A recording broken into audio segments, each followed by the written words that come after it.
কাছে মনে হয় সময়ের সাথে সাথে আসলে এই জুটি বা এই কেমিস্ট্রি এটা আসলে চেঞ্জ হয় এবং দর্শকের টেস্টও চেঞ্জ অথবা ফর দ্য টাইম বিং 2025 পুরোটাই আসলে আমাদের খুব ভালো ভালো কাজ হয়েছে। যেমন ও অনেকগুলো কাজের নাম বললো এবং বছরের শেষটা হয়েছে একসাথে, বছরের শুরুটাও হয়েছে একটা খুব সুন্দর কাজ দিয়ে, আবার বছরের মাঝেও তোমাদের গল্প দিয়ে কিন্তু আমাদের আবার খুব সুন্দর। সো আমি বলবো ও যেটা বলতে চাচ্ছিল যে আসলে আমরা যতগুলাই কাজ করেছি সবগুলা কাজই মানে খুবই স্পেশাল, খুব সুন্দর সুন্দর কাজ। যেমন আমার একটা খুব পছন্দের কাজ, আমি জানি না ও অ্যাগ্রি করবে কিনা, আলিয়া ভাইয়ের ভেতরে বাইরে, ওইটা খুবই স্পেশাল একটা কাজ। এক জীবন একটা কাজ করেছিলাম আমরা, সেরকম অনেক কাজ যেগুলো খুব স্পেশাল আসলে, কিন্তু খুব আমরা খুব মন দিয়ে করেছি।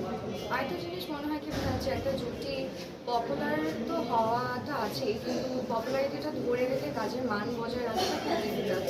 বাট এই দিক থেকে আসলে জুমাল ভাইয়া খুবই সিনসিয়ার যে একটা কাজ ভালো হলো, নেক্সট কাজটা যেন এর থেকে বেটার হয়। কারণ দর্শকের একটা আপনার থেকে এক্সপেকটেশন থাকে যে ওরা তো সবসময় ভালো কাজই করে, তো সামনের কাজগুলো যেন ইকুয়ালি ভালো হয়।